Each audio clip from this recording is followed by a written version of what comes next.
দাউ দাউ করে জ্বলছে আগুন, পুড়ে ছাই হচ্ছে সামনে থাকা সবকিছু। দাবানলের তাণ্ডবে পুড়ছে যুক্তরাষ্ট্রের ক্যালিফোর্নিয়া অঙ্গরাজ্যের উত্তর পূর্বের এলাকা চিকো। পুড়ে গেছে এ অঞ্চলের 1.5 লাখ একরের বেশি জমি, ধ্বংস হয়ে গেছে অসংখ্য স্থাপনা ও ঘরবাড়ি। সরিয়ে নেওয়া হয়েছে ওই এলাকার 3,500 বাসিন্দাকে।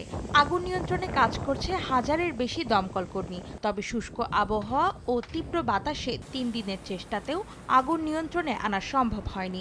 স্থানীয় সময় বুধবার বিকেলে চিকোর বিডওয়েল পার্কে হঠাৎ করেই আগুনের সূত্রপাত হয়। এরপর সেই আগুন ছড়িয়ে পড়ে ভয়াবহ দাবানলে রূপ নেয়।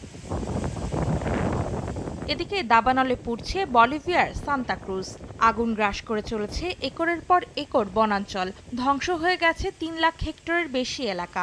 দাবানলের ভয়াবহতার কারণে অঞ্চলটিতে জারি করা হয়েছে রেড অ্যালার্ট। নগদের কাছে সব গ্রাহকই প্রিয়, তাই তো সারা দেশে ক্যাশ আউট চার্জ সবচেয়ে কম।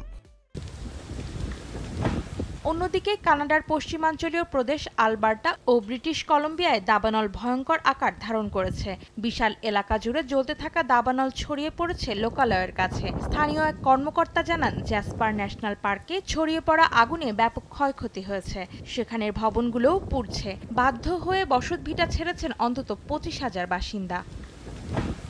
অন্তরা সেন, সময় সংবাদ।